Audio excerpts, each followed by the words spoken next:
नमस्कार सभी विद्यार्थियों को जो मेरी YouTube क्लास देख रहे हैं आज। और आज मैं फिर से आपके लिए बहुत ही महत्वपूर्ण टॉपिक लेके आया हूँ और वो है राजस्थान का भूगोल। और राजस्थान के भूगोल में हम पढ़ेंगे राजस्थान की नदियाँ और झीलें के बारे में। और ये हमारे रहेंगे बहुविकल्प क्वेश्चन और ये मुख्यतः एग्जाम में पूछे गए क्वेश्चन हैं। और ये पुराने पैटर्न के आधार पर क्वेश्चन रहेंगे जो पुराने एग्जाम में आए हुए क्वेश्चन हैं। और आगे भी ये क्वेश्चन प्रतियोगिता परीक्षा में आपके लिए बहुत ही महत्वपूर्ण रहने वाले हैं।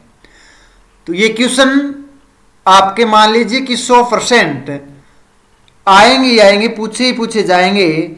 और ये नदियों के बारे में ये क्वेश्चन रहने वाले हैं हमारे। तो आइए हम आज राजस्थान के भूगोल में नदियां और झीलें पढ़ते हैं। राजस्थान की कौन कौन सी नदियां हैं जो सदावाहिनी यानी जिसे नित्य वाहिनी कहते हैं, या फिर वो मानसूनी नदियां हैं, या फिर वो अंतः प्रवाहित होने वाली नदियां हैं। तो नदियां, उनकी सहायक नदियों के बारे में और कौन सी झील है, कौन कौन से बांध बने हुए हैं। तो आज हमारी 4 तारीख की क्लास ये बहुत ही महत्वपूर्ण रहने वाली है सभी के लिए। तो आइए हम चलते हैं क्वेश्चन की ओर। बहुविकल्प क्वेश्चन रहेंगे इस क्लास में। तो बहुविकल्प क्वेश्चन की ओर चलते हैं। और जो बहुविकल्प क्वेश्चन में जो विकल्प होंगे हमारे 4, और उन्हीं विकल्पों के आधार पर हम उनका आंसर निकालेंगे। तो आंसर निकालने के लिए आप अपना सुझाव, अपने आंसर कमेंट के माध्यम से मुझे कर सकते हैं। तो सबसे पहले अभी तक वीडियो को लाइक नहीं किया है तो लाइक कर दीजिए, कमेंट कर दीजिए। और अंत में मैं आपसे एक क्वेश्चन पूछूंगा, बहुत मोस्ट इंपॉर्टेंट क्वेश्चन पूछूंगा, और वो इस क्वेश्चन का आंसर देना आपके लिए बहुत ही महत्वपूर्ण है। तो अभी तक चैनल को सब्सक्राइब नहीं किया है तो वो अभी सब्सक्राइब कर लें, बेल आइकन का घंटा प्रेस कर दें, मेरे आने वाले रोजाना की जो वीडियो है वो सबसे पहले आपके पास में पहुंच सके। तो आइए ज़्यादा विलंब नहीं करेंगे, तो आपको राजस्थान की नदियां और झीलें और बांध के बारे में जो टॉपिक है हमारा, तो वो आपसे को करवाते हैं। तो ये हमारे बहुविकल्प क्वेश्चन रहेंगे। तो क्वेश्चन नंबर 1 और पहला हमारा क्वेश्चन है, राजस्थान के किन 2 जिलों में कोई नदी नहीं है। यानी राजस्थान के ऐसे कौन से 2 जिले हैं जहां पर नदियां प्रवाहित नहीं होती है, कोई भी नदी नहीं है। तो हमारे पास में 4 विकल्प है और सही विकल्प का चुनाव करना है। तो हम सबसे पहले विकल्पों को पढ़ते हैं। ए में है चूरू बीकानेर, बी में है बीकानेर बाड़मेर, सी में है चूरू व जोधपुर, डी में है बीकानेर व जैसलमेर। तो ये 4 विकल्प हैं हमारे, और इन चारों विकल्पों में हमें देखने हैं कि किन 2 जिलों में नदियां नहीं हैं। तो अगर हम मानचित्र की ओर चलें, राजस्थान के डायग्राम और डायग्राम में हम नदियां दर्शा रखी है। तो इसमें अगर देखें तो यानी पूर्व से पश्चिम की ओर हम चलें तो इस तरफ आप देखोगे तो ऐसा कोई सा भी जिला नहीं है जहां पर नदियां प्रवाहित नहीं होती है। आप देख रहे हैं अरावली के पूर्वी जिलों में, या अरावली पर्वतमाला का जो पूर्वी भाग है और मैदानी और पठारी जो भाग है, वहां पर ऐसा कोई भी क्षेत्र नहीं है जहां पर नदी नहीं है। कोई भी ऐसा जिला नहीं है जिस जिले से नदियां प्रवाहित नहीं होती है। अगर अरावली के पश्चिमी जिलों की अगर जाएं हम, तो आप देख रहे हैं जोधपुर की ओर जाते हैं तो यहां पर भी नदियां प्रवाहित हो रही है, देख सकते हैं। ये आप देख सकते हैं लूनी नदी का बहाव क्षेत्र होता है। हम जैसलमेर बाड़मेर में लूनी नदी है, जैसलमेर में भी कांकनी नदी है। बीकानेर की ओर जाएं तो बीकानेर जिले में कोई भी नदी नहीं है। ये आप देख रहे हैं ये बीकानेर जिला है और इस बीकानेर जिले में कोई भी नदी नहीं है। तो जिस ऑप्शन में बीकानेर है वो ऑप्शन हम सही कर सकते हैं।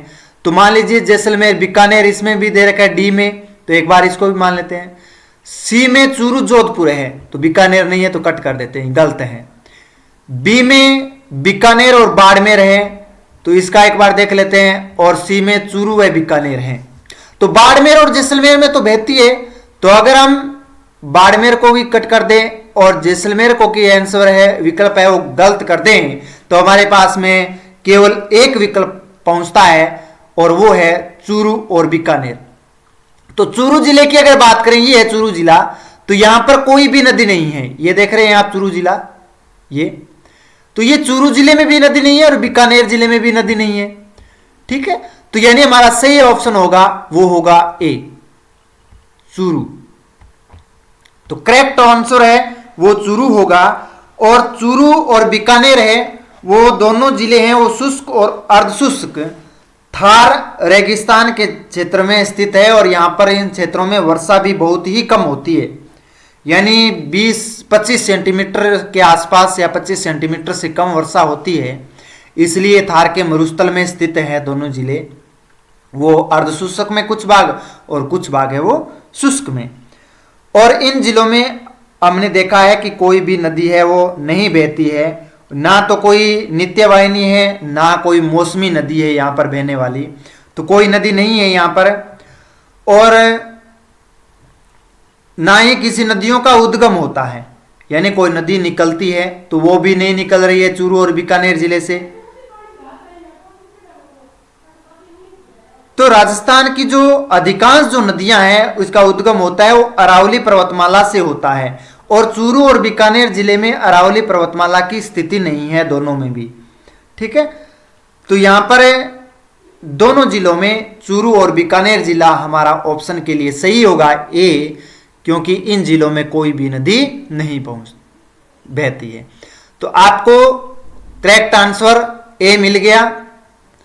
ये क्वेश्चन पीछे भी पूछे गए हैं और हर एग्जाम में लगभग नदियों का टॉपिक है उसमें पूछे जाते हैं ऐसा कौन सा जिला है जहां पर नदी नहीं बहती है। तो आपको डायग्राम के माध्यम से मैंने बता दिया, बीकानेर और चूरू जिला है उनकी स्थिति भी बता दी, तो इसमें चूरू और बीकानेर दोनों जिले आएंगे।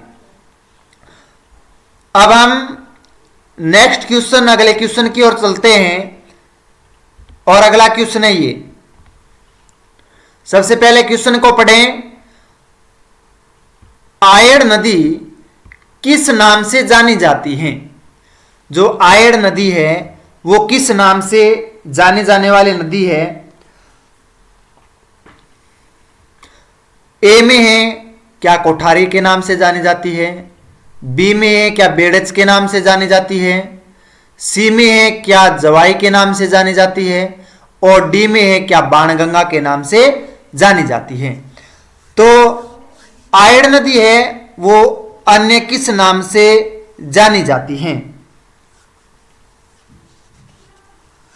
तो आयड़ नदी को बेड़च नदी के नाम से जाना जाता है, आपको पता होगा, तो इसलिए बी आंसर सही है, ये बी बेड़च नदी।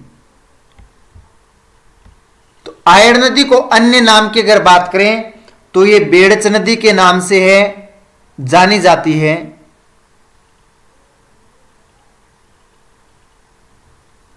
और बेड़च नदी का उद्गम होता है वो उदयपुर जिले में होता है, लिख लीजिए, ये आप डायग्राम आओगे, ये उदयपुर जिला है, ये आप देख रहे हैं उदयपुर जिला। और उदयपुर जिले के यहां से इस बेड़च या इनका अन्य नाम जो है आयड़ नदी है, ये उदयपुर में जो गोगुंदा की पहाड़ियां हैं, यानी उदयपुर जिले में यहां पर गोगुंदा की पहाड़ियां और इन पहाड़ियों से है इनका बेड़च नदी का उद्गम होता है और आगे जाकर के ये बनास नदी में मिल जाती हैं। तो ये बेड़च नदी है उदयपुर शहर से उदय सागर झील तक, यह नदी है आयड़ नदी के नाम से जानी जाती है। यानी उदयपुर शहर से लेकर के जब उदय सागर झील तक जाती है तो ये नदी आयड़ नदी के नाम से या आहड़ नदी के नाम से जानी जाती है। तो नोट कर लीजिए, उदयपुर शहर से उदय सागर झील तक यह नदी आयड़ या आहड़ नदी के नाम से जानी जाती है। आगे लिखिए, उदय सागर झील से, यानी जो उदय सागर झील है, उदय सागर झील से निकलती है, इसका नाम फिर क्या हो जाता है, बेड़च हो जाता है। तो उदयपुर शहर से लेकर के यानी गोगुंदा की पहाड़ियों से लेकर के जो उदय सागर झील है वहां पर तो आयड़ या आहड़ के नाम से जानी जाती है। और उदय सागर झील से लेकर के जब ये नदी बाहर निकलती है तो उसके बाद में बेड़च के नाम से जानी जाती है, क्योंकि इस बेड़च नदी या आयड़ नदी के या आहड़ नदी के किनारे ही एक सभ्यता भी विकसित है जिसे बोलते हैं आहड़ सभ्यता। तो इसी नदी के किनारे सभ्यता विकसित है, तो आप लिख लीजिए आयड़ या बेड़च नदी के किनारे आहड़ सभ्यता है, जो ताम्र युगीन एक संस्कृति की जो सभ्यता रही है वो इस नदी के किनारे हैं।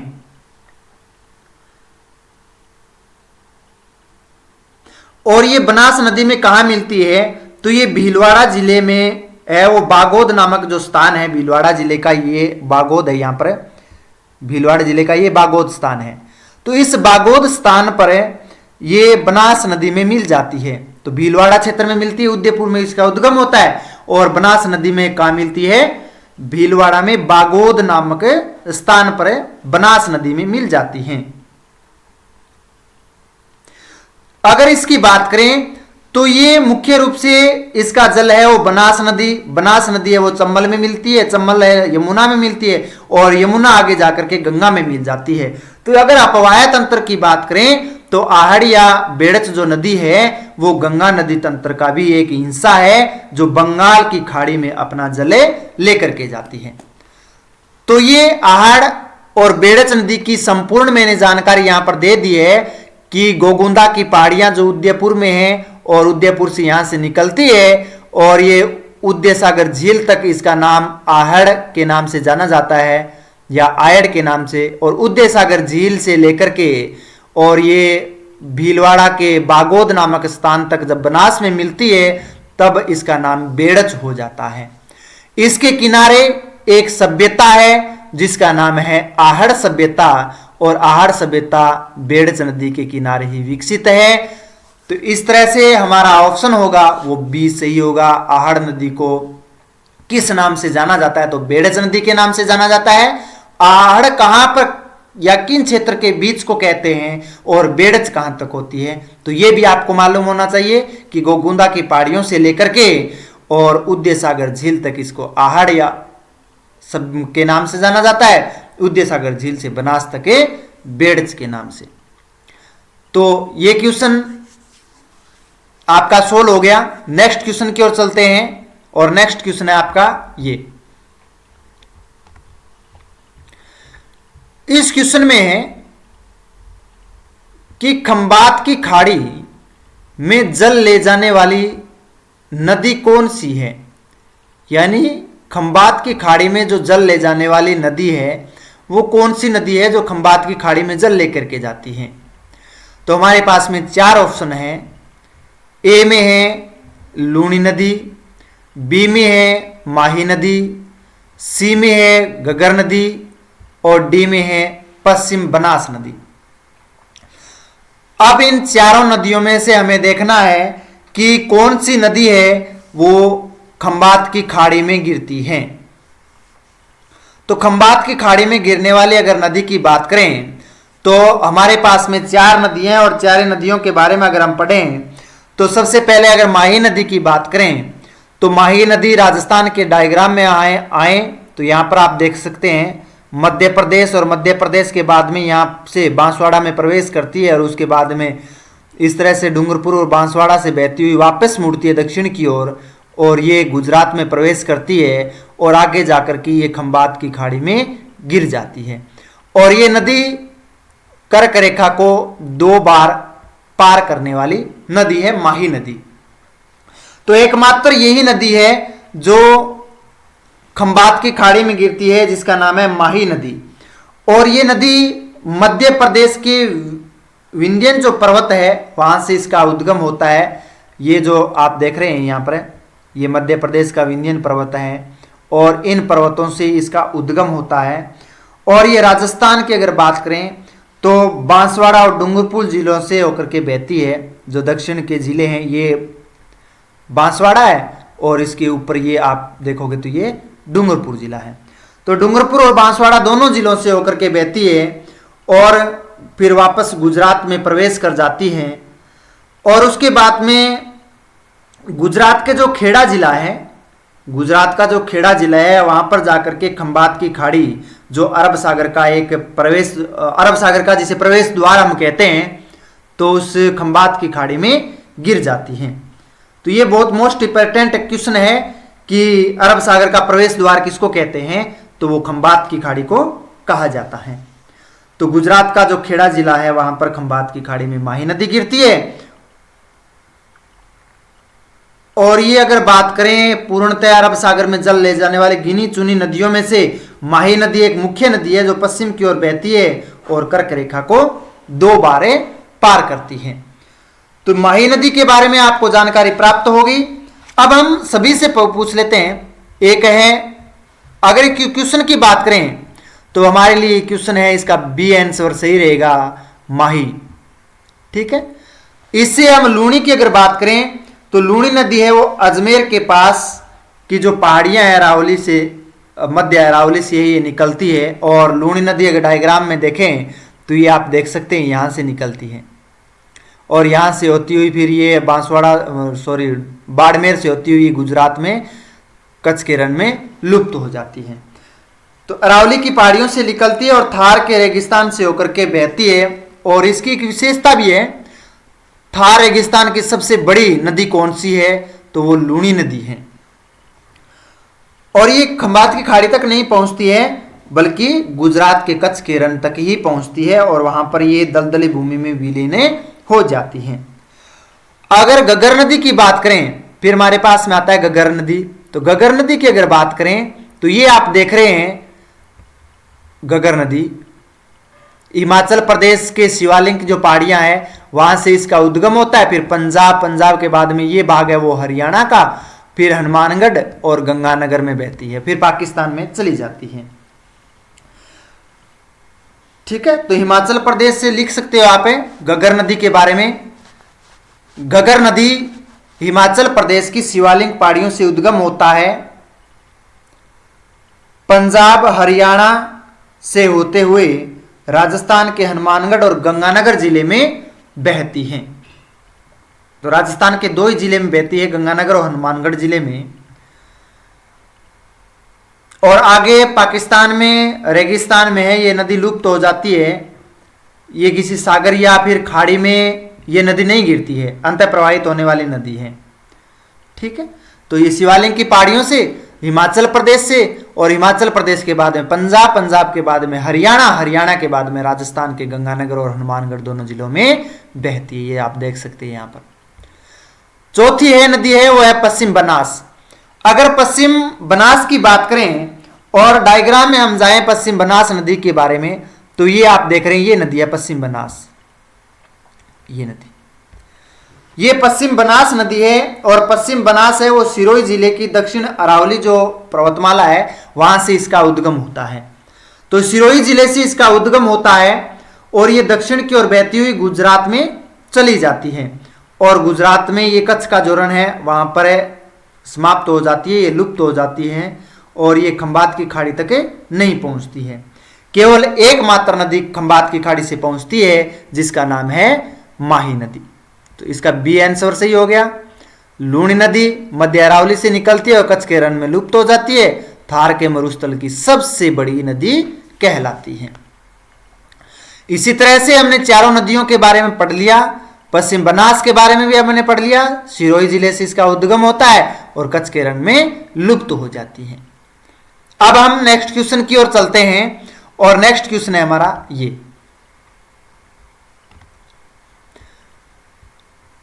अजीत सागर झील कहां स्थित है। क्वेश्चन है अजीत सागर झील कहां स्थित है। तो अजीत सागर झील की अगर बात करें तो हमारे पास में 4 जिले हैं, झालावाड़, झुंझुनू, बीकानेर, जैसलमेर। ये 4 जिले हैं अजीत सागर झील के बारे में। और अजीत सागर झील है वो आपको मैं बता देता हूं कि ये झील झुंझुनू जिले में आती है और झुंझुनू जिले की स्थिति का अगर पता करें तो सीकर के बाद में ये जिला जो आता है वो झुंझुनू जिला आता है।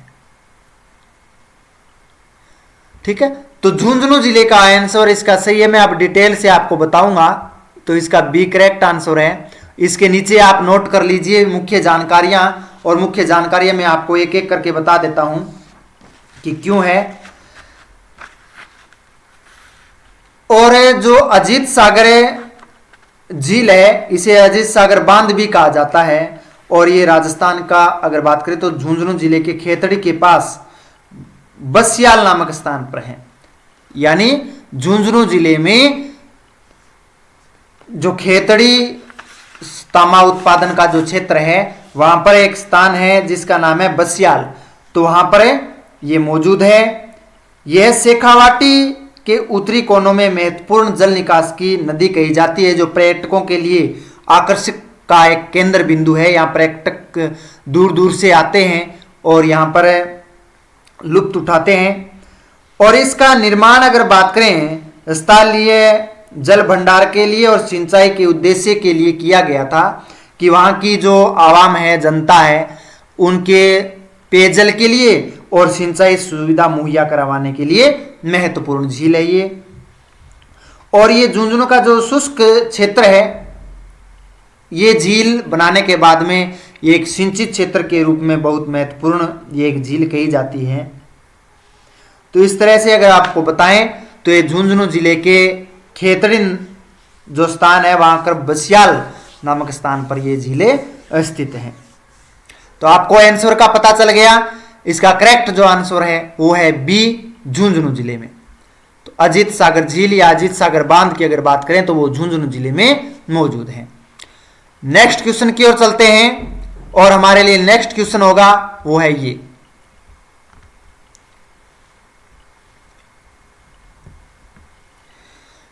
इसमें है कि राजस्थान में खारे पानी की झीलें राज्य के किस क्षेत्र में पाई जाती हैं। यानी सबसे ज्यादा राजस्थान में खारे पानी की झीलें हैं वो कौन से क्षेत्र में पाई जाती हैं। हमारे पास में चार विकल्प हैं। ए है उत्तरी क्षेत्र में, बी है उत्तर पूर्वी क्षेत्र में, सी है उत्तर पश्चिम क्षेत्र में, और डी है दक्षिण पूर्वी क्षेत्र में। अगर हम राजस्थान को चार भागों में विभाजित कर दें, यानी बीचों बीच से पूर्व से पश्चिम या पश्चिम से पूर्व की ओर और उत्तर से दक्षिण की ओर चार भागों में विभाजित कर दें, तो आप ये जो भाग है वो उत्तर पूर्व कहलाता है, ये भाग उत्तर पश्चिम कहलाता है, ये भाग दक्षिण पश्चिम कहलाता है, और ये भाग दक्षिण पूर्व कहलाता है। तो अब हमें पूछा गया है कि राजस्थान के किस क्षेत्र में खारे पानी की सबसे ज्यादा झीलें स्थित हैं। तो अगर हम बात करें तो राजस्थान में सबसे ज्यादा अगर खारे पानी की झीलें हैं तो वो उत्तर पश्चिम क्षेत्र में है, उत्तर पश्चिम में। सी इसका करेक्ट आंसर है। अब है क्यों वो आपको मैं बताता हूं। जो खारे पानी की झीलें हम पढ़ते हैं कि सांबर है जयपुर में है, डीडवाना नागौर में है, पंचभद्रा बाड़मेर लूणकरण बीकानेर, ये जो जिले हैं वहां पर जिले की स्थिति आप देखोगे तो आपको लगभग पश्चिम में और उत्तर में ही मिलेगी। ठीक है ना, तो इसलिए उत्तर पश्चिम क्षेत्र में राजस्थान में खारे पानी की झीलें सबसे ज्यादा इस थार के मरुस्थल में, यानी शुष्क और अर्धशुष्क जो क्षेत्र है राजस्थान का, उत्तर पश्चिमी और पश्चिमी जो भाग है वहां पर आपको सबसे ज्यादा ये झीलें मिलेगी। क्योंकि ये जो प्रदेश हैं ये उत्तर पश्चिम का ये भाग और पूर्वी मैदानी जो भाग है वो टेथिस सागर का एक हिस्सा है। यानी पहले प्राचीन समय में टेथिस सागर था, और टेथिस सागर उत्तर में अंगारालैंड और दक्षिण में गोंडवाना लैंड था, और नदियों से निक्षेपण होने की वजह से ये मैदान में परिवर्तित हो गया, और मैदान के भाग में ये पश्चिम जो भाग है वर्षा कम होने की वजह से ये शुष्क होने से मरुस्थल का निर्माण हुआ, और यहाँ पर सदा बहने वाली जो नदियां थी वो बरकरार रही, और यहाँ पर मैदान का उपजाऊ मैदान का निर्माण हो गया था। और टेथिस सागर था वो खारा था, और खारा होने के वजह से ये छिटपुट रूप में लवणीय जो झीलें हैं वो स्थापित हो गई। और इसके साथ साथ में अगर बात करें कि महाद्वीपीयता का प्रभाव भी होता है, यहाँ पर जलवायु परिवर्तन के कारण ये क्षेत्र सिकुड़ गया और सिकुड़ने की वजह से इसमें 33 सागर से इन झीलों का निर्माण हुआ। और यहाँ पर नमक का उत्पादन जो केंद्र सरकार के द्वारा सांबर झील में किया जाता है, ठीक है ना, हिंदुस्तान सॉल्ट लिमिटेड के नाम से, HSL, पिछली क्लास में मैंने पढ़ाया भी है झील में नमक उत्पादन में, तो आप पिछली क्लास अटेंड कर सकते हैं, आप देख सकते हैं। आगे हम चलते हैं नेक्स्ट क्वेश्चन की। इस क्वेश्चन का जो करेक्ट आंसर था उत्तर पश्चिम क्षेत्र कहलाता है। नेक्स्ट क्वेश्चन ये रहा, और ये क्वेश्चन है राज्य में सर्वाधिक ऊंचाई पर स्थित झील कौन सी है? यानी राज्य में सबसे ज्यादा ऊंचाई पर जो स्थित झील है वो कौन सी झील है? तो हमारे पास में 4 ऑप्शन है। ए में है नक्की झील, बी में है उदयसागर झील, सी में है सिलिसेट झील और डी में है पुष्कर झील। तो सबसे ज्यादा ऊंचाई पर राजस्थान की सबसे ऊंची झील की बात करें तो वो कौन सी है इन चारों में? ये कमेंट में आप मुझे आंसर जरूर दोगे। आसान सा क्वेश्चन है, ज्यादा हार्ड क्वेश्चन नहीं है, तो इसलिए मुझे इस क्वेश्चन का आंसर कमेंट के माध्यम से दोगे कि राज्य में सर्वाधिक ऊंचाई पर स्थित झील कौन सी है। तो इस 60 नंबर क्वेश्चन का आंसर मुझे कमेंट में बताओगे कि कौन सी झील है जो सबसे ज्यादा ऊंचाई पर है, और ऊंचाई भी बता सकते हो कि इस जिले में है, कितनी ऊंचाई है, मीटर में, फीट में, कोई भी आपके पास में आंकड़े हो तो वो मुझे कमेंट के माध्यम से जरूर बता सकते हो। तो सबसे ज्यादा ऊंचाई पर कौन सी झील है, राजस्थान की सबसे ऊंची झील का नाम बताना है आपको, और आप कमेंट के माध्यम से इसका आंसर मुझे बताओगे। मैं आशा करता हूं कि आप कमेंट करके इस क्वेश्चन का आंसर जरूर दोगे। तो आप इस आशा के अनुकूल आंसर दोगे, मुझे पूर्णतः उम्मीद है कि राज्य में सर्वाधिक ऊंचाई पर स्थित झील कौन सी है। ठीक है, नेक्स्ट क्वेश्चन की ओर चलते हैं। नेक्स्ट क्वेश्चन है हमारा ये, राजसमंद झील का उत्तरी भाग किस नाम से विख्यात है? यानी राजसमंद झील का जो उत्तरी भाग है वो किस नाम से जाना जाता है? हमारे पास में 4 ऑप्शन है। नौ चौकीपाल ए में, बी में है 7 चौकीपाल, डी में है चक्री के नाम से, और डी है उत्तरी चौकीपाल।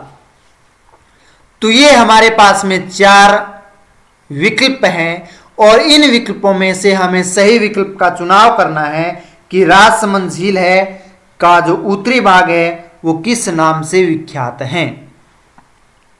तो राजसमंद झील की अगर बात करें तो राजसमंद निर्माण है वो महाराणा राजसिंह प्रथम ने करवाया था। ठीक है ना, पहले इसकी पूर्णतः मैं जानकारी बता देता हूं। राजसमंद झील का निर्माण किसने करवाया था? वो करवाया था राजसिंह प्रथम ने 17वीं शताब्दी में, और वो किसके पानी से या कौन सी नदी पर? वो कराया था गोमती नदी। गोमती नदी का पानी है वो रोक करके और इस झील का निर्माण करवाया था राजसमंद झील। और राजसमंद झील है राजसिंह के नाम पर ही इस झील का नामकरण किया गया था। और इस झील के उत्तर में बांध है और तटबंध भी है। तो हमें पूछा है कि उत्तरी भाग को किस नाम से जाना जाता है, तो वो उसको कहते हैं नौ चौकीपाल। किस नाम से? नौ चौकीपाल के नाम से जाना जाता है। इसलिए करेक्ट आंसर है हमारे लिए ए, ये है करेक्ट आंसर। जिले में आए तो ये राजसमंद जिला है, और राजसमंद जिले में गोमती नदी पर यहां पर ये इस झील का निर्माण करवाया गया है।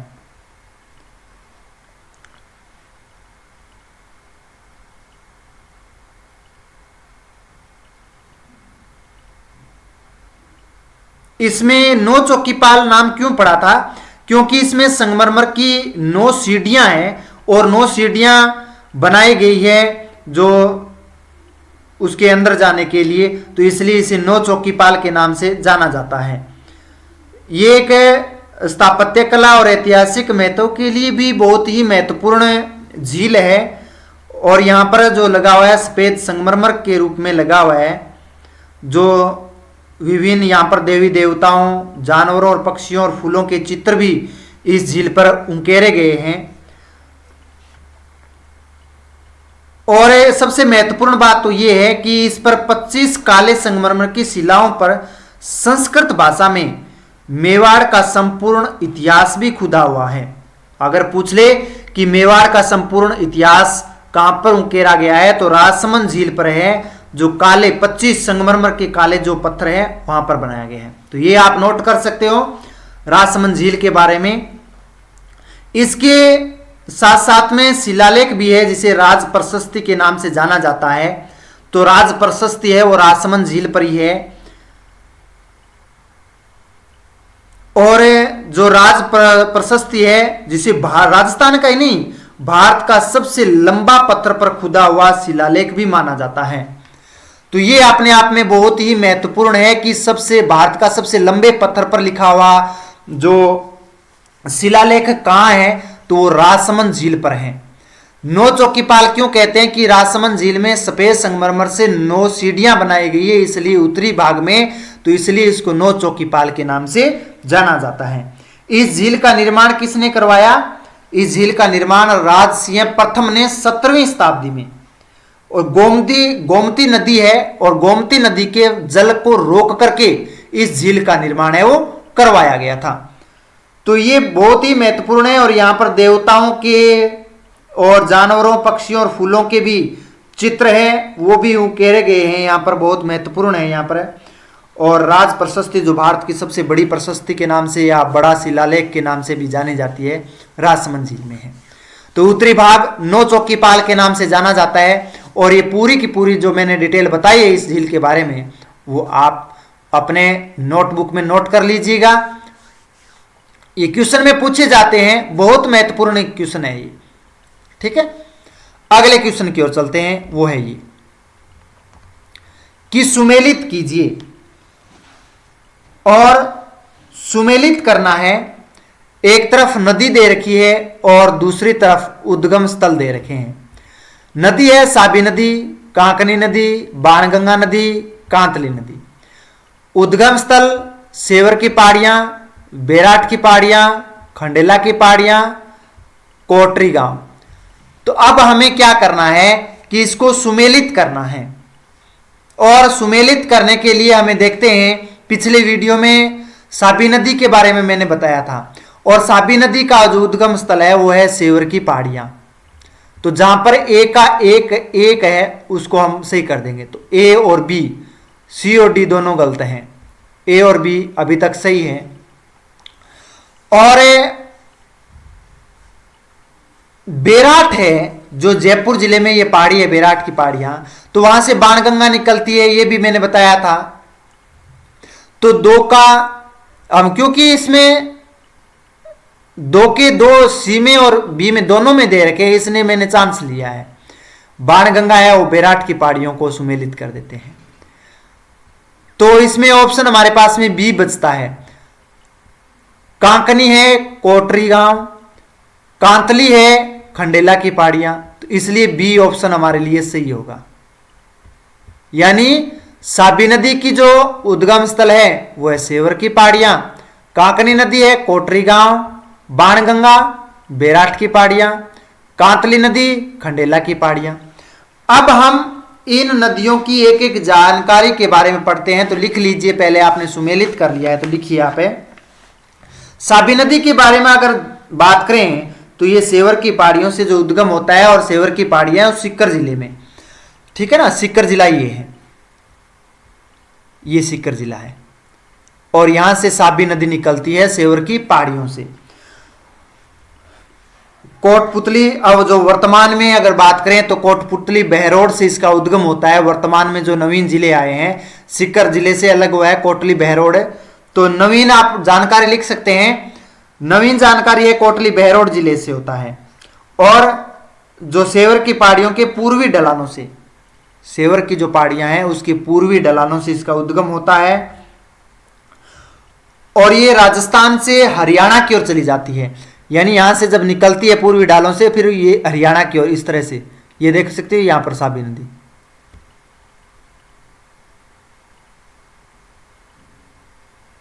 ठीक है ना, ये साबी नदी है, सॉरी ये यहां है, यहां से इस तरह से बहती हुई हरियाणा की ओर चली जाती है, ये है साबी नदी। और यहाँ पर सेवर की पहाड़ियां हैं सीकर जिले में। अब वर्तमान में मैंने आपको बताया, वर्तमान नाम लेना है जिलों का, कोटपुतली बहरोड ये जिला है और यहां से ये नदी उद्गम होता है और उसके बाद में हरियाणा की ओर चली जाती है।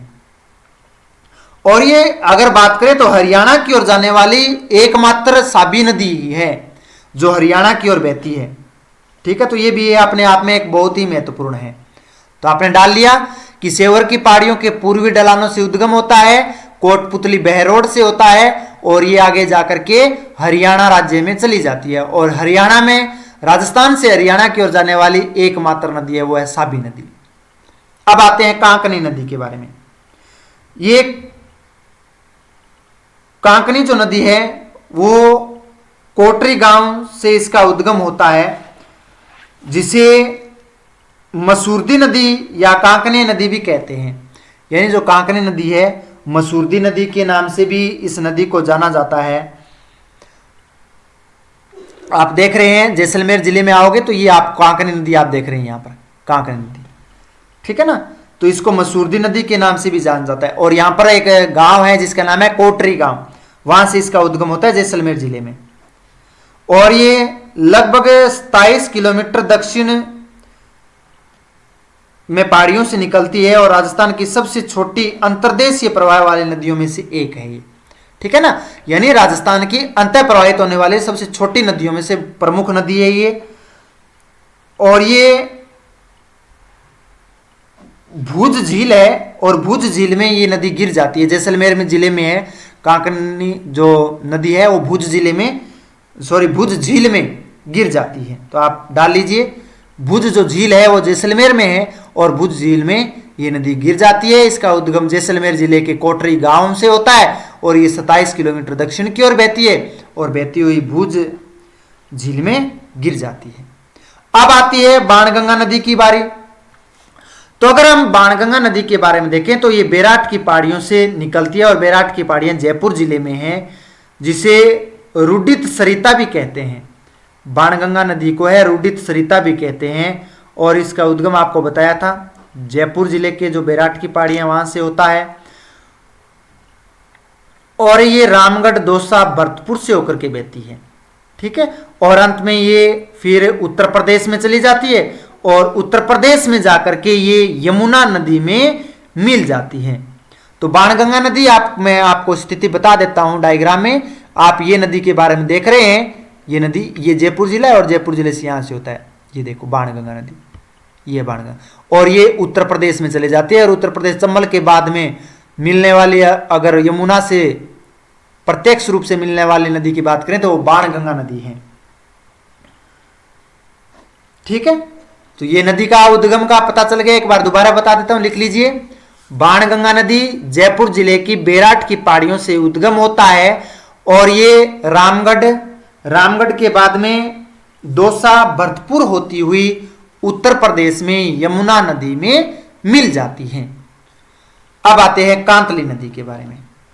कांतली नदी की अगर बात करें तो ये खंडेला की पहाड़ियों से इसका उद्गम होता है, सीकर जिले में जो खंडेला की पहाड़ियां हैं वहां से। और ये एक मौसमी नदी कही जाती है कांतली नदी।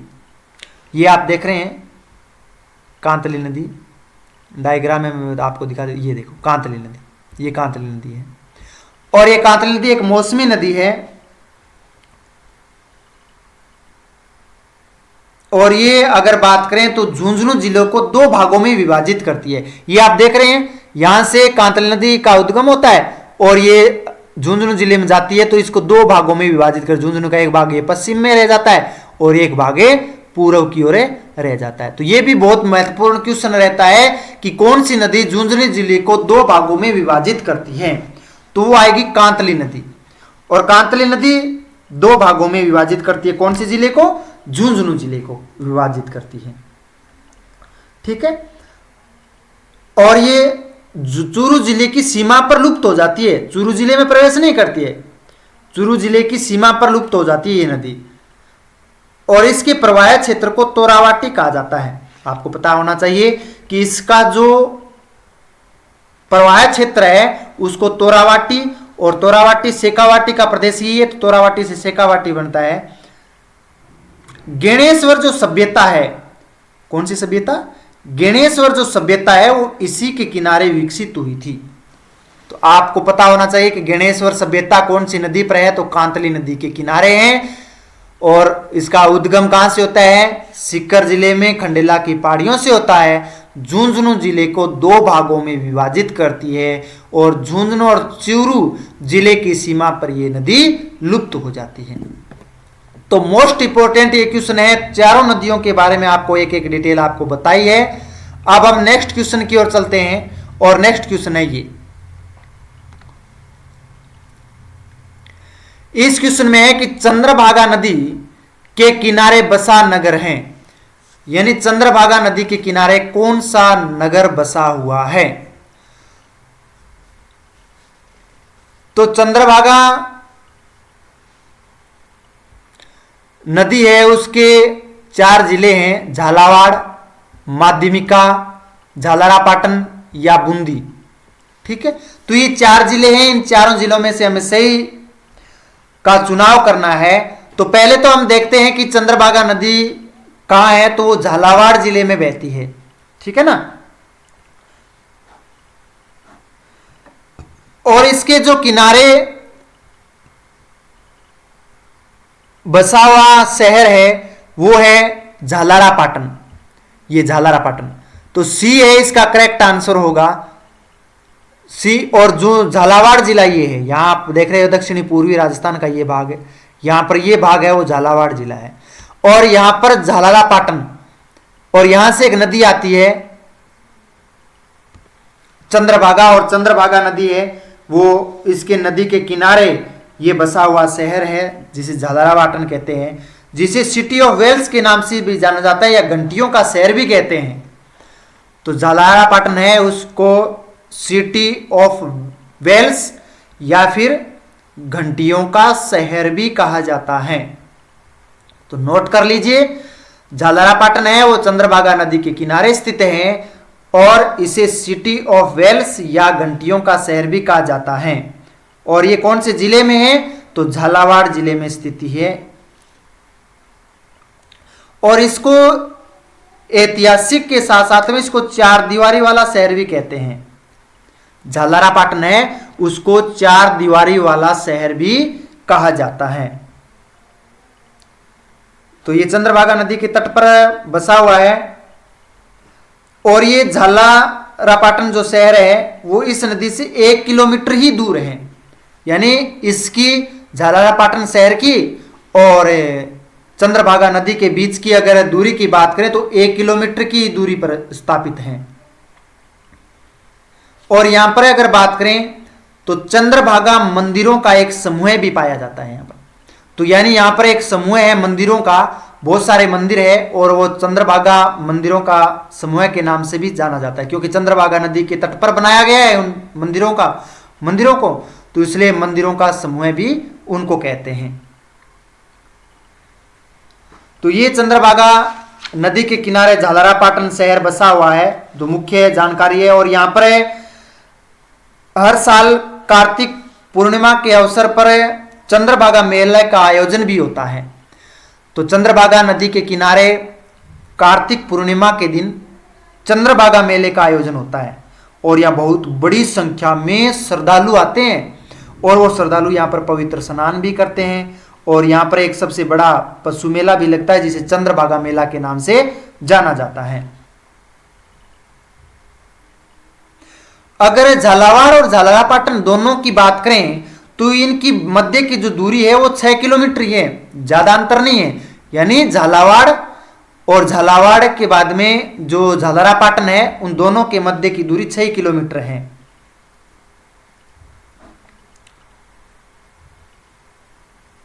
ठीक है, तो ये आपके लिए रोचक जानकारी है कि यहां पर चंद्रभागा उसके किनारे कौन सा शहर है? झालरापाटन है। कौन सी नदी पर है? चंद्रभागा नदी पर। यहां पर चंद्रभागा नाम का पशु मेला भी बढ़ता है। कब बढ़ता है? कार्तिक पूर्णिमा के दिन बढ़ते हैं। बड़ी संख्या में श्रद्धालु आते हैं। और झालरापाटन और झालावाड़ के मध्य की दूरी कितनी है? 6 किलोमीटर की मध्य की दूरी है। तो इस बहुत ही महत्वपूर्ण ये क्वेश्चन है आपके लिए, नोट कर लीजिएगा नोटबुक में। अब नेक्स्ट क्वेश्चन की ओर चलते हैं, वो है ये। और ये क्वेश्चन है कि जवाई नदी लूणी नदी की प्रमुख सहायक नदी है। यानी जवाई नदी है वो लूणी नदी की मुख्य सहायक नदी है। यह लूणी नदी में किस ओर से मिलती है? यानी किस भाग से मिलती है? पूर्व, पश्चिम, उत्तर, दक्षिण या दाएं या बाएं ओर? तो हमारे लिए 4 विकल्प हैं। दाईं ओर से, बी में बाईं ओर से, सी में उत्तर से, डी में पश्चिम से। तो अगर इस क्वेश्चन की बात करें तो सबसे पहले हमें ढूंढना है डायग्राम में लूणी नदी। और लूणी नदी ये है, आप देख रहे हैं यहां से इसका उद्गम होता है और ये नदी इस तरह से आती है और ये गुजरात में कच्छ के रण में लुप्त हो जाती है। अब आते हैं जवाई नदी के बारे में। तो जवाई नदी ये आप देख रहे हैं, ये जवाई नदी है। तो किस दिशा की ओर से मिल रही है? आप इस करेक्ट आंसर आप दे सकते हैं, किस ओर से मिल रही है। अगर पूर्व की बात करें तो पूर्व हमारे पास में विकल्प है ही नहीं। दाएं, बाएं, उत्तर या पश्चिम, पश्चिम से भी नहीं है। तो डी तो पहले ही हमारे लिए गलत हो गया। ये लो, उत्तर, उत्तर से भी नहीं है, गलत हो गया। अब दाएं और बाएं देखना है आपको। प्रवाह किस ओर है? अगर लूणी नदी का प्रवाह देखें तो इस ओर है, ये देख सकते हैं, और लूणी नदी का इस ओर है। तो अगर हम इस तरह से मुंह करके खड़ा हो जाएं, जिस ओर नदी जा रही है उस ओर मुंह करके खड़ा हो जाए तो आपको पता चल जाएगा कि दाईं ओर से बह रही है, मिल रही है, या बाईं ओर से मिल रही है। ठीक है ना? किस ओर से मिल रही है? जल्दी बताओ। आप बैठे बैठे या खड़े होकर के उसमें देख सकते हैं। इस ओर खड़े होंगे तो आपको पता चल जाएगा, बाईं ओर से। तो इसका करेक्ट आंसर होगा बी। अब इस नदी के बारे में विस्तार से जानकारियां पढ़ लेते हैं। तो सबसे पहले हम लूणी नदी की अगर बात करें तो इसका जो उद्गम होता है लूणी नदी का, वो अजमेर की जिले में नाग पहाड़ियों से होता है। यानी अजमेर जिला है ये, आप देख सकते हैं यहां पर, ये अजमेर जिला। और यहां से इसका उद्गम होता है मध्य अरावली से, और नाग पहाड़ियों से इसका उद्गम होता है।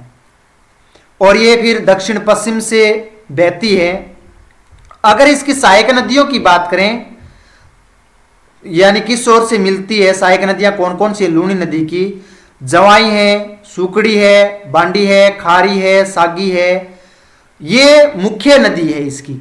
ठीक है ना? ये इसकी सहायक नदियां नोट कर लीजिए लूणी नदी की: जवाई, सुकड़ी, बांडी, खारी, सागी नदी।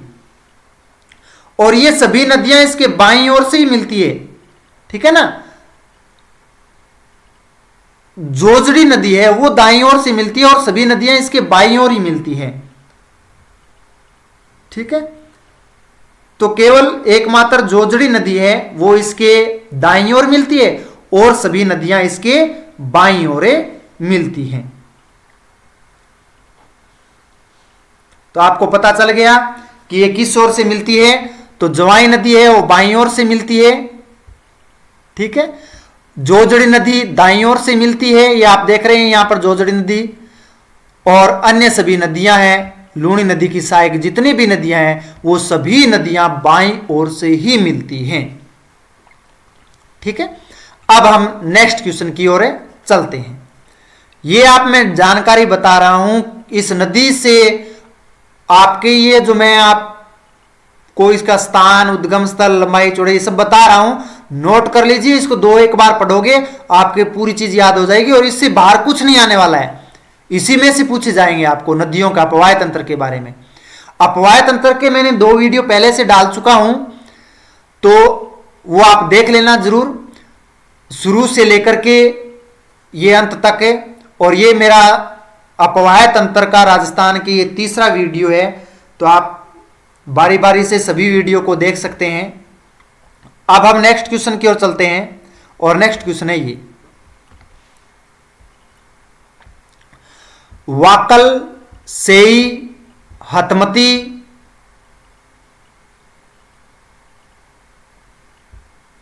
बेतरक एवं माजम नदियां किस नदी की सहायक नदी हैं?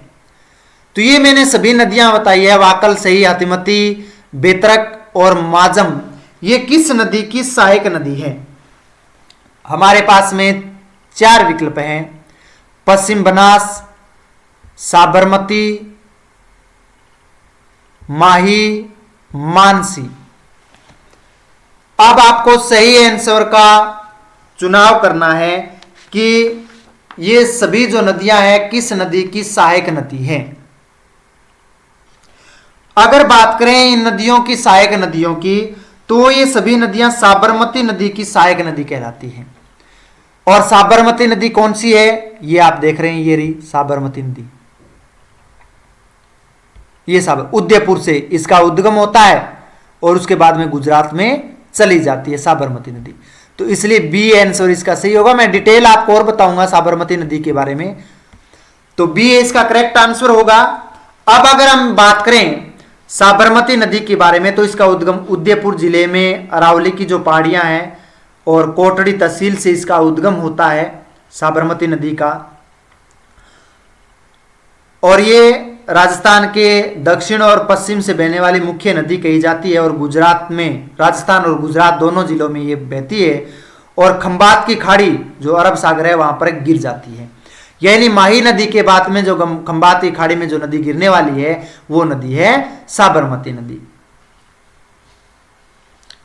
तो वाकल, सई, हतमती, मेसवा या मेवा और बेतरक और माजम जो नदियां हैं वो सहायक नदी है किसकी? साबरमती नदी की। तो साबरमती नदी की ये सहायक नदी कहलाती है और इसमें अधिकांश जो नदियां हैं वो अरावली श्रेणियों से ही निकलती है।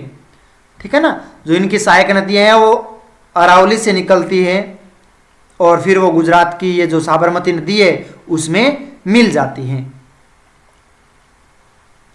और गुजरात के एक और तथ्य बताता हूं, महत्वपूर्ण तथ्य है कि गुजरात की राजधानी है गांधीनगर और एक अहमदाबाद शहर है वो इसी नदी के किनारे स्थित है, साबरमती के किनारे।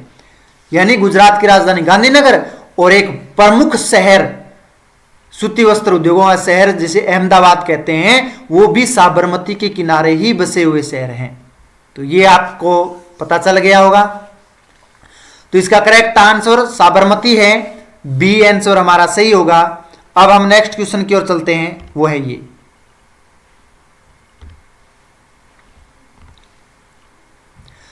ये क्वेश्चन है कि उदयपुर राज परिवार के राजमहल या सिटी पैलेस किस झील के किनारे स्थित हैं? यानी जो उदयपुर जो राज परिवार थे, पहले राजा और महाराजा शासन करते थे, उनका राज परिवार तो आज भी है। तो वो जिस राजमहल या सिटी पैलेस में रहते हैं तो वो किस झील के किनारे स्थित हैं? तो उस झील के नाम बताना है तो हमारे पास में 4 ऑप्शन है, डेबर झील, फतेह सागर झील, उदय सागर झील या पिछोला झील। कौन सी झील के किनारे हैं?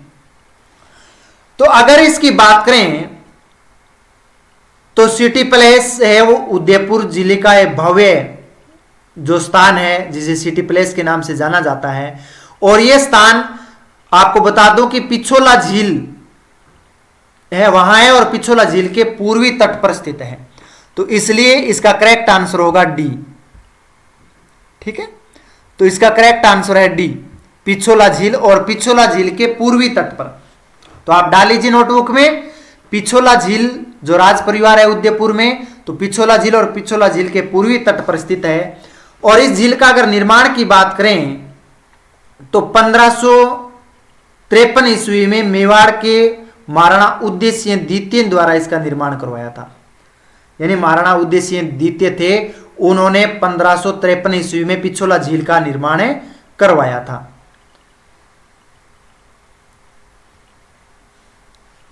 झील की, अगर पिछोला झील के महत्व की बात करें, खासियत की बात करें, तो ये एक कृत्रिम ताजे पानी की झील है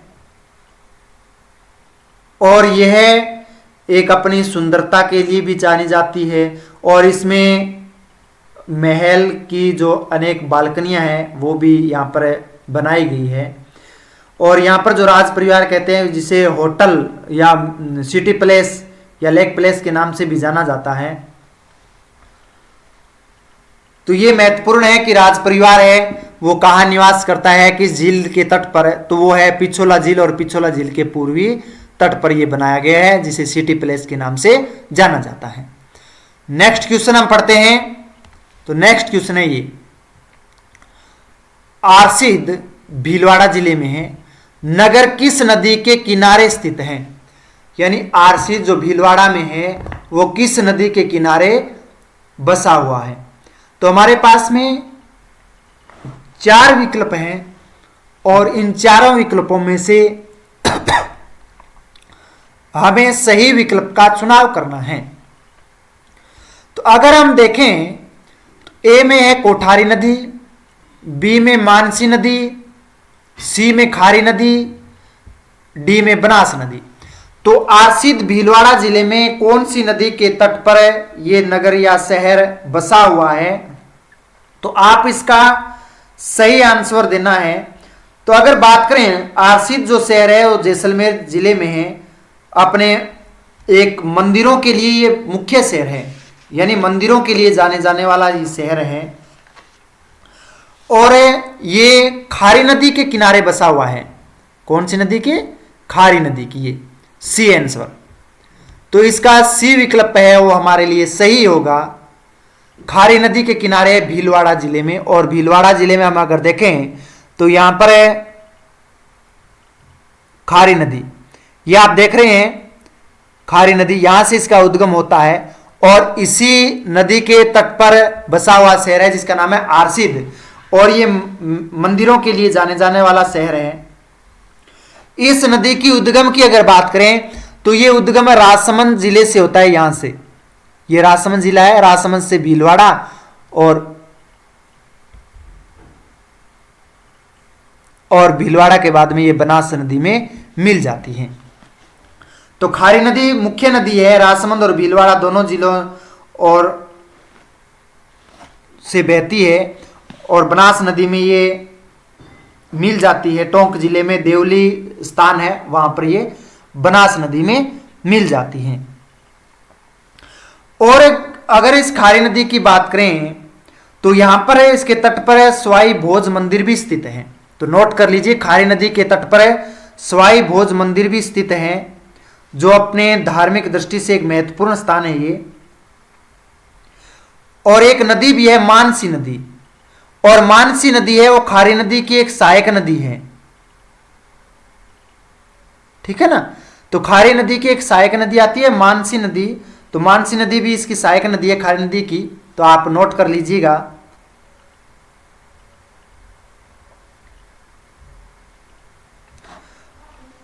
अन्य भी बात करें तो इसमें कोठारी और बनास नदी के और खारी नदी इन तीनों के तट पर है। तो मुख्य रूप से अगर बात करें तो मुख्य रूप से है वो खारी नदी के तट पर आरसीद है, वो भीलवाड़ा जिले में स्थापित शहर है, वो बसा हुआ है। तो इसका सही आंसर हमने नोट कर लिया।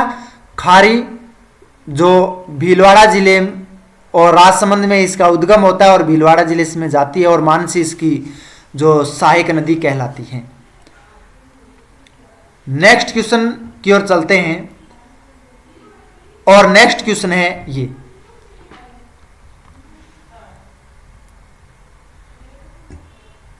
राज्य की निम्न नदियां का पूर्व से पश्चिम की ओर सही क्रम क्या है?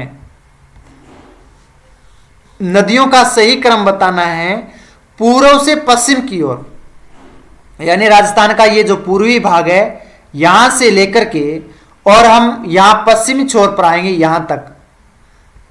ठीक है? तो इसका हमें सही क्रम बताना है पूर्व से पश्चिम की ओर नदियों का। तो अगर नदियों का सही क्रम की बात करें तो सबसे पहले गंभीर नदी की बात करें तो गंभीर नदी है करौली जिले में बहती है और करौली जिला यहाँ है सवाई माधोपुर के पास में है और यहाँ से इसका उद्गम होता है। ठीक है, ये आ गया। दूसरी नदी की बात करें, काली सिंध की बात करें तो काली सिंध जो नदी है इसका उद्गम उदयपुर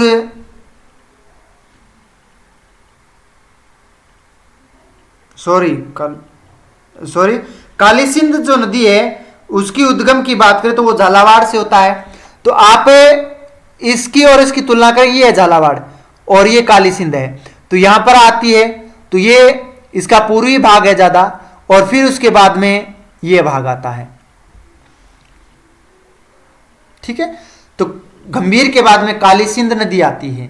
तो इसमें दो विकल्पों में दे रखा है, आप सी और डी दोनों में देखोगे तो काली सिंध तो गंभीर ये तो है ही नहीं, क्योंकि सबसे पहले गंभीर नदी आती है और गंभीर नदी के बाद में यहां आओगे इसके पश्चिम में, तो इससे हम तुलना करें तो ये पश्चिम में रहेगी तो काली सिंध आएगी।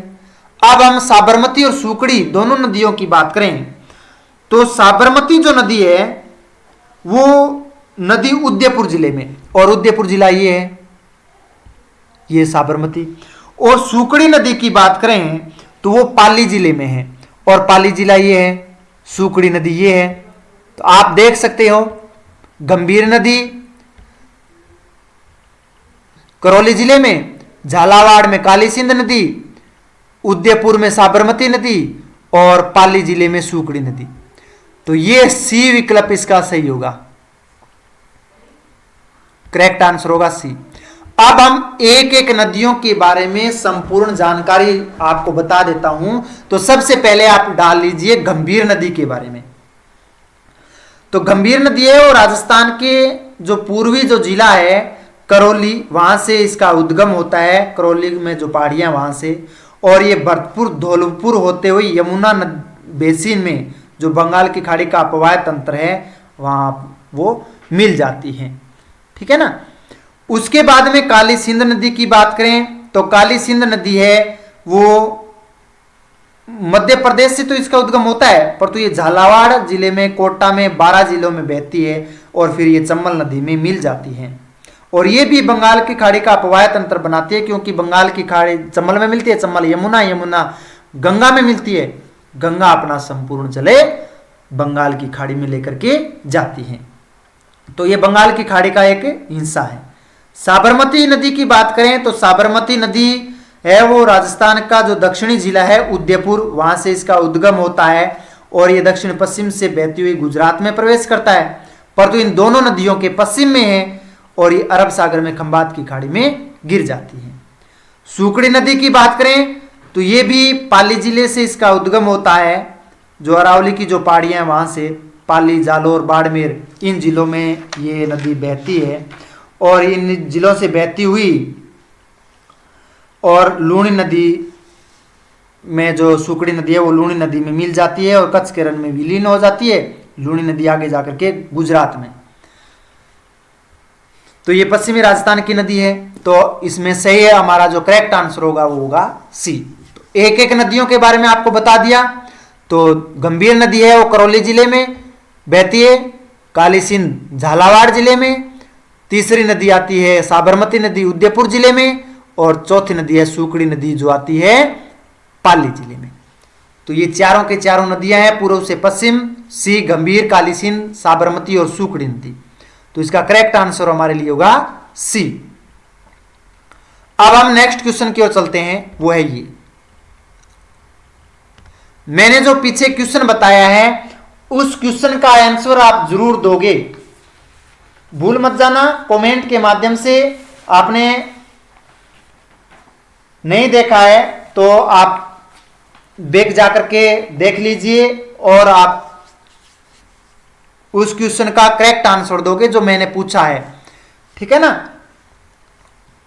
और ये क्वेश्चन है हमारे लिए, पश्चिम बनास का उद्गम स्थल कौन सा है, यानी पश्चिम बनास जो नदी है इसका उद्गम स्थल कहां से होता है।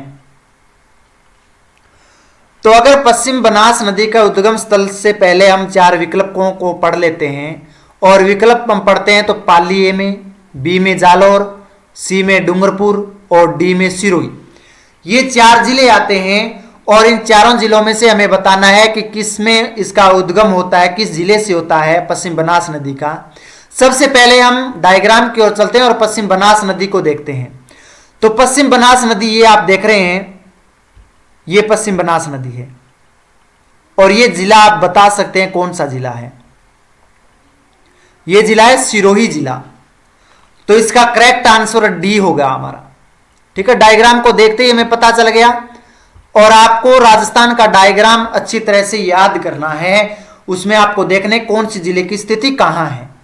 तो ये सिरोही जिले से इसका उद्गम होता है। अब हम पश्चिम बनास नदी के बारे में पढ़ लेते हैं कि उद्गम किस तरह से, कौन सी पहाड़ियों से होता है। तो जो बनास नदी है वो राजस्थान के सिरोही जिले से, आपको बताया था कि सिरोही जिले से होता है। और ये अरावली की जो दक्षिणी जो पहाड़ियां हैं, जो पिंडवाड़ा के पास, वहां से इसका उद्गम होता है। और ये माउंट आबू और पूर्वी अरावली जो श्रृंखला है उसके बीच से होकर के बहने वाली जो नदी है। और ये राजस्थान में लगभग 50 किलोमीटर की दूरी तय करती हुई बहती है। यानी राजस्थान में 50 किलोमीटर, लगभग 50 किलोमीटर बहती है और दक्षिण में बाद में कहां चली जाती है, आप डायग्राम में देख सकते हो, गुजरात राज्य में चली जाती है। और बाद में कच्छ का जो छोटे रण है वहां पर ये लुप्त हो जाती है। इसलिए एक मौसमी और दलदली भूमि, जो मौसमी नदी कही जाती है, और दलदली भाग में कच्छ के रण में लुप्त हो जाती है। अगर इसकी सहायक नदियों की बात करें तो इसकी भी कुछ सहायक नदी है, जो सूकड़ी है, बातरिया है, खार है, बलरम है, सिपू नदी है, वो पश्चिम बनास की सहायक नदियां हैं। तो यहाँ पे नोट कर लीजिए कि पश्चिम बनास की सहायक नदियां कौन कौन सी है। तो सूकड़ी, बातरिया, खार, बलरम और सिपू, ये इनकी सहायक नदियां हैं। उद्गम कहां से होता है, सिरोही जिले में होता है। और ये माउंट आबू और पश्चिम जो अरावली श्रृंखला है, पूर्वी अरावली श्रृंखला है, उसके बीच से होकर के बहने वाली नदी है। राजस्थान में लगभग 50 किलोमीटर ये नदी बहती है। उसके बाद में गुजरात में चली जाती है और गुजरात का जो कच्छ का रण है, दलदली क्षेत्र है, वहां पर ये नदी लुप्त हो जाती है। तो इसका करेक्ट आंसर होगा डी। अब हम नेक्स्ट क्वेश्चन की ओर चलते हैं और नेक्स्ट क्वेश्चन है हमारा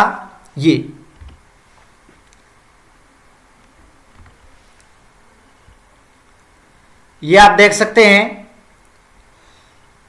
अच्छी वर्षा वाले मध्य अरावली पर्वतीय क्षेत्र से निम्न वर्षा वाले मरु प्रदेश की ओर प्रवाहित होने वाली नदी कौन सी है।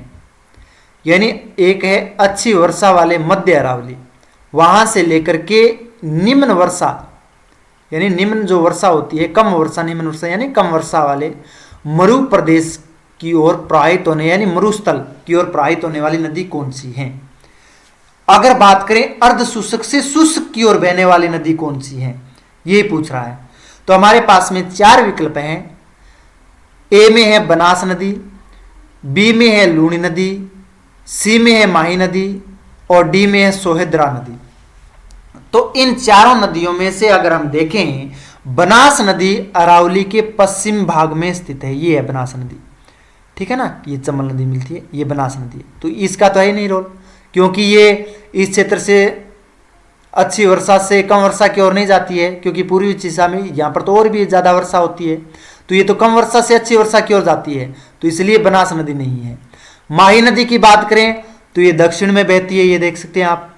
तो यहाँ पर है मरुस्थल या मरु प्रदेश की ओर बहने वाली ये नदी नहीं है, क्योंकि ये गुजरात की ओर चली जाती है और राजस्थान के 2 जिलों में बांसवाड़ा और डूंगरपुर में बहती है, तो ये भी नहीं है, तो ये भी गलत होगा। सोहद्रा नदी भी नहीं है, गलत होगा। लूणी नदी की अगर बात करें तो ये अरावली पर्वतमाला के पश्चिमी छोर पर, ये अरावली पर्वतमाला है और अरावली पर्वतमाला के जो नाग पहाड़ है अजमेर में, वहां से निकलती है। अर्धशुष्क क्षेत्र से होती हुई ये इस तरह से बाड़मेर की ओर, जोधपुर बाड़मेर की ओर बहती है इस तरह से।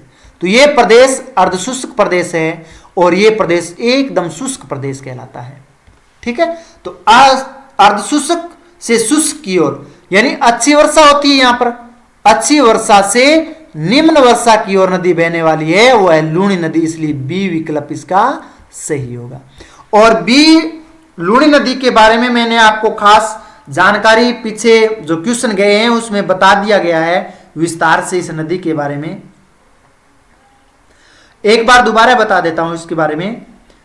ये राजस्थान में आपको पता है कि अजमेर में जो नागपाड़ है वहां से निकलती है और अच्छी वर्षा होती है वहां पर, जो अरावली के पश्चिमी ढलानों पर जो अर्धशुष्क प्रदेश है। उसके बाद में ये शुष्क प्रदेश यानी कम वर्षा वाले स्थानों की ओर चली जाती है।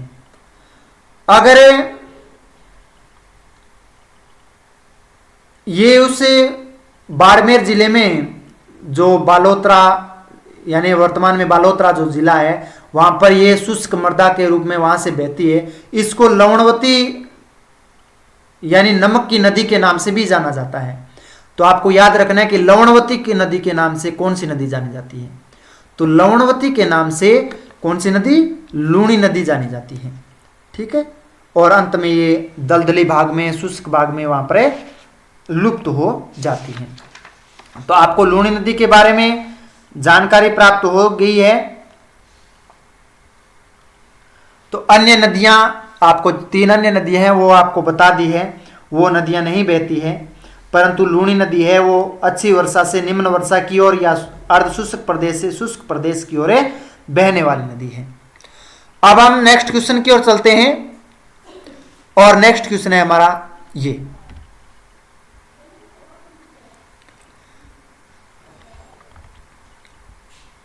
बालोतरा के बाद लूणी नदी का जल खारा हो जाता है, इसका प्रमुख कारण क्या है?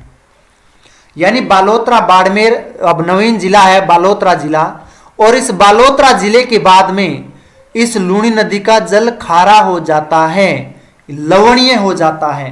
क्यों हो जाता है? इसके क्या कारण हो सकते हैं? तो हमारे पास में 4 विकल्प हैं और इसमें है कि प्रवाह क्षेत्र में जिप्सम अधिक होना, बी में है प्रवाह क्षेत्र में वनों का अधिक होना, सी में है प्रवाह क्षेत्र में नहरों की अधिकता होना, डी में है प्रवाह क्षेत्र में लवणीय मिट्टी की अधिकता होना। तो ये 4 हमारे पास में विकल्प है और चारों विकल्पों में हम अगर सही विकल्प का चुनाव करें तो इसमें कुछ प्राकृतिक कारक आते हैं, प्राकृतिक कारण हो सकते हैं। पहला इसमें जिप्सम का दे रखा है, तो उद्गम होता है अजमेर जिले में और वहां तक इसका जल मीठा है, खारा नहीं है। तो अजमेर में जिप्सम की मात्रा नहीं है, तो ये तो नहीं हो सकता, तो ये तो गलत है ही, ये कारण नहीं हो सकता। प्रवाह क्षेत्र में वनों का अधिक होना, वन जहां होंगे वहां पर खारा जल थोड़ी ना होगा, वो भी नहीं होगा, तो बी गलत है। प्रवाह क्षेत्र में नहरों की अधिकता, अगर नहर होती तो वो तो मीठे जल की होती, तो मीठा जल आएगा इस नदी में तो वो तो जल मीठा होगा, तो ये तो खारा का नहीं है।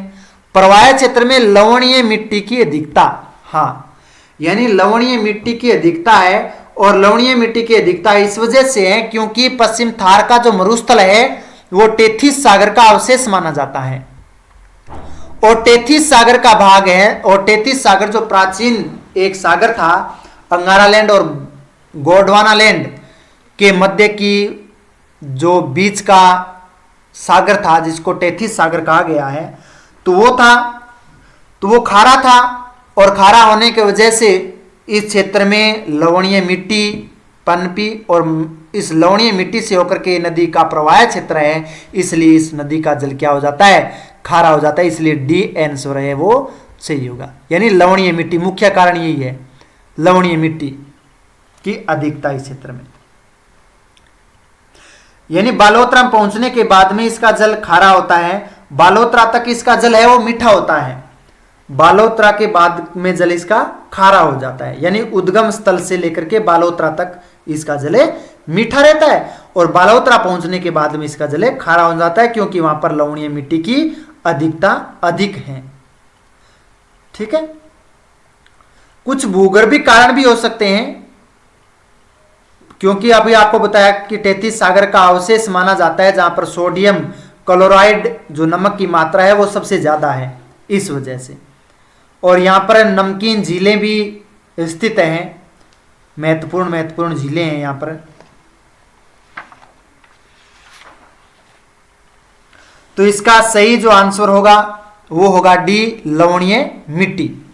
तो यानी ये अजमेर से लेकर के बालोतरा तक मीठा जल और लवणीय मिट्टी की यहाँ पर अधिकता होने की वजह से बालोतरा से आगे का जल खारा हो जाता है, लवणीय जल।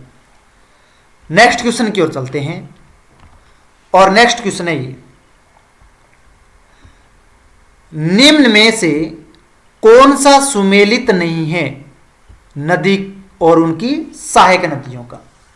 यानी जो नदियां और उनकी जो सहायक नदियां हैं उनका कौन सा युग्म सही नहीं है?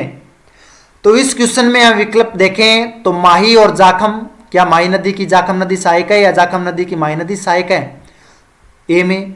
बी में है लूनी और सूकड़ी, क्या लूनी नदी की सहायक नदी सूकड़ी नदी है? तो ये भी देखना है। सुमेलित नहीं है, यह पूछ रहा है कि सुमेलित कौन सा नहीं है। तीसरा है बनास और मेज, क्या बनास नदी मेज की या मेज नदी बनास की सहायक नदी है? चम्बल पार्वती, क्या चम्बल की पार्वती नदी है वो सहायक नदी है? अब हम माही और जाखम का पहले विस्तार से देखते हैं ए में। और माही और जाखम नदी देखते हैं, ये देखो ये नदी है माही नदी, बांसवाड़ा में प्रवेश करती है, उसके बाद में डूंगरपुर से होकर के यहां चले जाते हैं। ये इसकी जाखम नदी, ये देखो जाखम नदी, माही, सोम और जाखम, ये तीनों नदियों का यहां पर एक तीर्थ स्थल है, वेणेश्वर तीर्थ स्थल, आदिवासियों का तीर्थ। तो माही और जाखम ये तो सही है, तो इसलिए तो आंसर सही नहीं हो सकता क्योंकि माही की सहायक नदी जाखम है। और ये पूछ ले सुमेलित सही कौन सा नहीं है।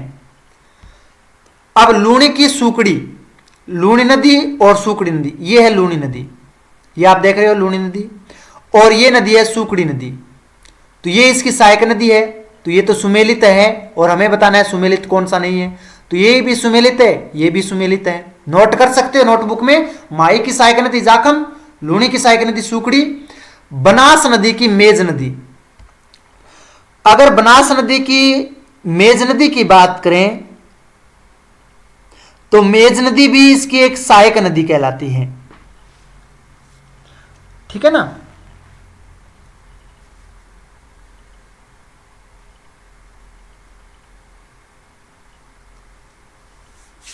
तो बनास नदी की सहायक नदी है मेज नदी, और मेज नदी ये रही, और ये बनास नदी में यहां आकर के मिल जाती है। तो यहां पर बनास नदी की सहायक नदी कहलाती है मेज, ये भी सही है। सुमेलित कौन सा नहीं है? चम्बल और पार्वती। चम्बल नदी ये है, ये आप देख रहे हैं, ये चम्बल नदी बहती है।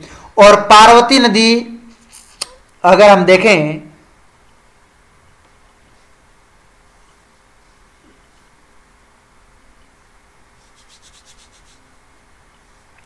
मध्य प्रदेश से निकल के 12 जिले में पार्वती नदी है, ये पार्वती नदी।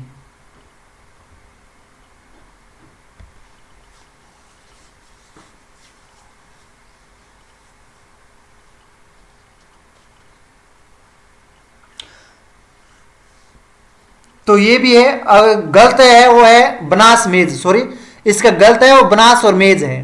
पार्वती नदी है वो चंबल नदी में मिलती है, वो मेज नदी नहीं थी, वो दयाब नदी थी, ठीक है ना, ये गलत है। तो बनास नदी की सहायक नदी मेज नहीं है। ए बी डी सही है और ये गलत है सी, इसका करेक्ट आंसर होगा सी। तो बनास है और मेज है वो दोनों सुमेलित नहीं है, सहायक नदियां नहीं है। माही नदी और जाखम नदी दोनों सुमेलित सही है। प्रतापगढ़ में दोनों का उद्गम, सॉरी जाखम नदी का उद्गम होता है वो प्रतापगढ़ जिले से होता है, और माही नदी की एक सहायक नदी कहलाती है, और सोम, माही और जाखम नदियों को त्रिवेणी संगम में बनाती है। लूणी सूकड़ी नदी की अगर बात करें तो सूकड़ी नदी है वो पाली जिले से निकलती है और लूणी नदी में मिल जाती है, एक वो सहायक नदी है। चम्बल पार्वती की बात करें तो पार्वती नदी है मध्य प्रदेश से निकलती है और राजस्थान में 12 जिले से प्रवेश करती है, नोट कर लीजिएगा।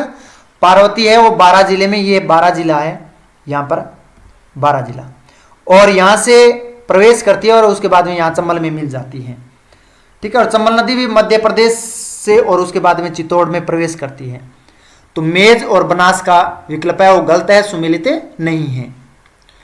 नेक्स्ट क्वेश्चन की ओर चलते हैं। ये सुमेलित कीजिए। एक तरफ त्रिवेणी संगम है और दूसरी तरफ नदियां हैं। तो बिगोद त्रिवेणी संगम, राजमहल त्रिवेणी संगम, रामेश्वर त्रिवेणी संगम, बेणेश्वर त्रिवेणी संगम। नदियां हैं बनास, बेड़च, मेनाल, तीन नदियां होती है, उसको त्रिवेणी संगम के नाम से जाना जाता है। आपको इस तरह से याद रखना है कि त्रिवेणी संगम किसको कहते हैं, जहां पर तीन नदियां आकर के आपस में मिलती है उसको त्रिवेणी संगम कहते हैं। तो बनास, बेड़च और मेनाल, दूसरी है बनास, डाई, खारी, तीसरी नदी है बनास, चंबल, सीप, और चौथा विकल्प है सोम, माही, जाखम।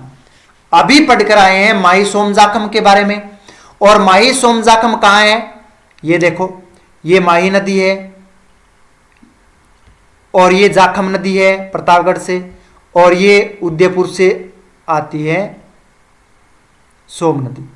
तो माही, सोम, जाखम नदी, यहां पर त्रिवेणी संगम बनता है। अभी कहा था आदिवासियों का तीर्थ स्थल वो है बेणेश्वर।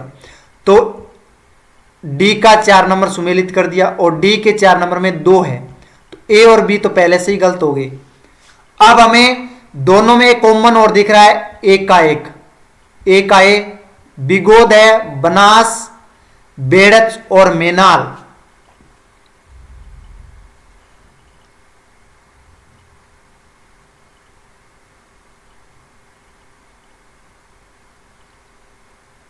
बनास, बेड़च और मेनाल का त्रिवेणी संगम।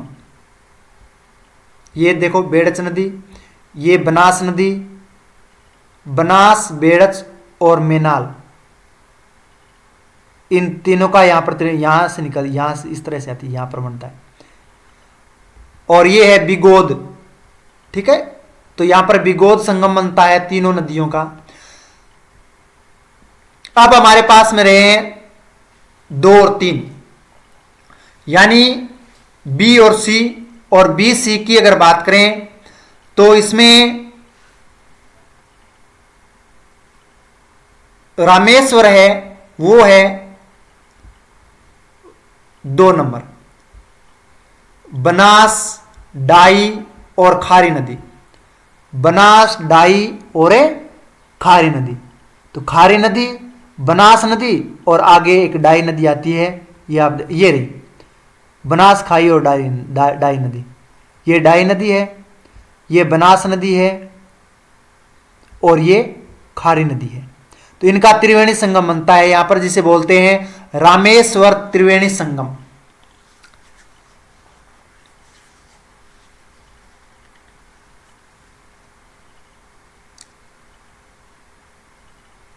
सॉरी,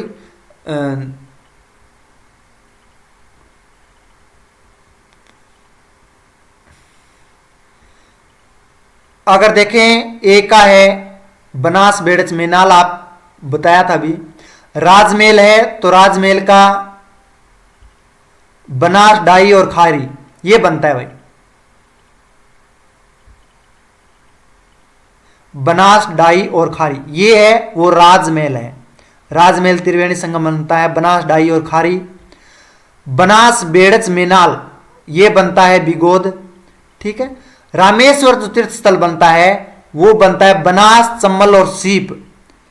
बनास ये नदी चंबल नदी, एक नदी और आती है सीप नदी यहां पर। तो ये है रामेश्वर तीर्थ स्थल। बेणेश्वर, माही, सोम, जाखम ये आया। तो ये चारों तीर्थ स्थल है, और चारों तीर्थ स्थलों के बारे में मैं आपको एक एक जानकारी बता देता हूं। बिगोद है वो भीलवाड़ा जिले में ये एक त्रिवेणी संगम बनता है, जो बनास, बेड़च और मेनाल तीनों नदियां मिलती है यहां पर। राजमहल है वो टोंक जिले में बनता है त्रिवेणी संगम, जो बनास, डाई और खारी, यानी बनास, डाई और खारी, ये यहां पर आप टोंक जिला देख रहे हैं, तो इस टोंक जिले में ये एक त्रिवेणी संगम बनता है जिसका नाम है राजमहल त्रिवेणी संगम। अब हम रामेश्वर त्रिवेणी संगम देखें तो ये किस जिले में बनता है, तो वो बनता है सवाई माधोपुर में। और मैंने बताया था यहां पर, ये देखो, ये है सवाई माधोपुर, यहां पर। यहां पर बनता है। तो ये सवाई माधोपुर में त्रिवेणी संगम बनता है, जिसे रामेश्वर घाट और ये चंबल बनास और सीप नदी के संगम होता है यहां पर, जिसे रामेश्वर के नाम से जाना जाता है। बेणेश्वर है डूंगरपुर जिले में बनता है, जिसे बाणेश्वर धाम के नाम से जाना जाता है। सोम, माही और जाखम नदियों का संगम होता है। तो ये चारों संगम आपको पता होना चाहिए। सवाई माधोपुर में कौन सा संगम बनता है, तो रामेश्वर बनता है। राजमहल कहां बनता है, तो यहां पर टोंक जिले में, राजमहल टोंक जिले में बनता है। रामेश्वर सवाई माधोपुर में बनता है, ठीक है। और बागोद है भीलवाड़ा में बनता है यहां पर, और डूंगरपुर में बेणेश्वर तीर्थ स्थल बनता है। तो नदियां, और एक तरफ जो त्रिवेणी जो नदियां आती है, 3 नदियां, उनके नाम आप नोट कर सकते हो, स्थान नोट कर सकते हो। बिगोद है भीलवाड़ा, राजमहल है तो राजमहल टोंक जिले में बनती है, रामेश्वर है सवाई माधोपुर जिले में, और बेणेश्वर है डूंगरपुर जिले में। तो मोस्ट इंपॉर्टेंट क्वेश्चन है ये त्रिवेणी संगम का, राजस्थान में बनने वाले। अब नेक्स्ट क्वेश्चन की ओर चलते हैं, और नेक्स्ट क्वेश्चन हमारा रहेगा ये क्वेश्चन है, राजस्थान के किस जिले का अपवाय तंत्र अरब सागर व बंगाल की खाड़ी में मिलने वाली नदियों का अंश है? यानी क्वेश्चन है कि राजस्थान के किस जिले का अपवाय तंत्र है वो अरब सागर और बंगाल की खाड़ी में मिलने वाली नदियों का अंश है। तो हमारे पास में ऐसा कौन सा जिला है जहां से बंगाल की खाड़ी में भी ले जान उद्गम होता है, जो बंगाल की खाड़ी में जल जाता है, और एक तरफ है अरब सागर में जल जाना है। तो इसमें ए है कोटा, बी है पाली, सी है जालोर और डी है उदयपुर। ये 4 जिले हैं। इन चारों जिलों में हमें सही जिले का चयन करना है। तो अगर हम देखें तो इसका सही आंसर होगा, वो होगा उदयपुर। आप उदयपुर से देख सकते हैं, ये उदयपुर जिला है, सॉरी ये उदयपुर जिला है, वो तो सिरोही था, ये उदयपुर जिला है जालोर, ये उदयपुर जिला है। और इसमें पश्चिम साबरमती नदी का उद्गम होता है, जो अरब सागर की ओर जाता है, खंबात की खाड़ी। और यहां से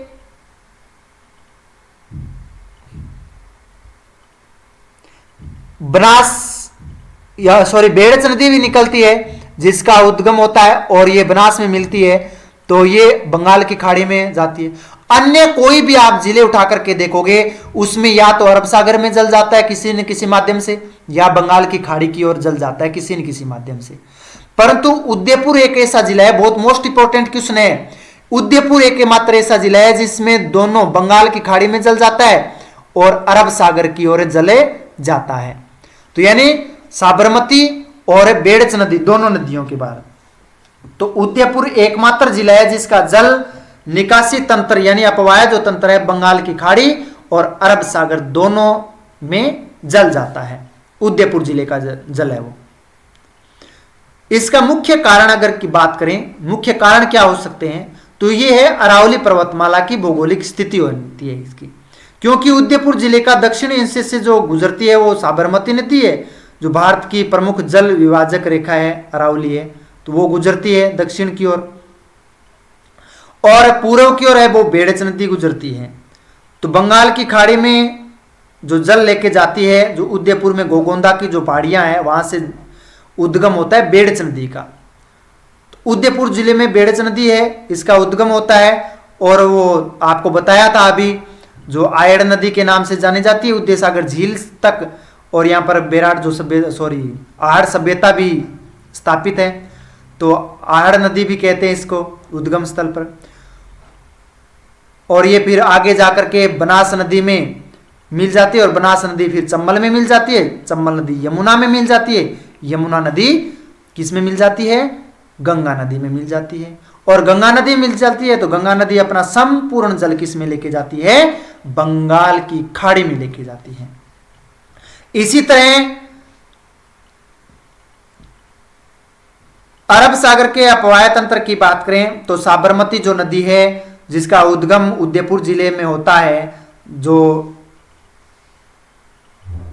एक पर्वत श्रृंखला है जो तेपुर या डेबर झील साबरमती नदी का उद्गम स्थल है, तो वहां से होता है और उसके बाद में दक्षिण पश्चिम से बहती हुई ये गुजरात में चली जाती है और गुजरात में जाने के बाद में खंबात की खाड़ी जो अरब सागर का जो प्रवेश द्वार के नाम से जाना जाता है वहां पर ये मिल जाती है।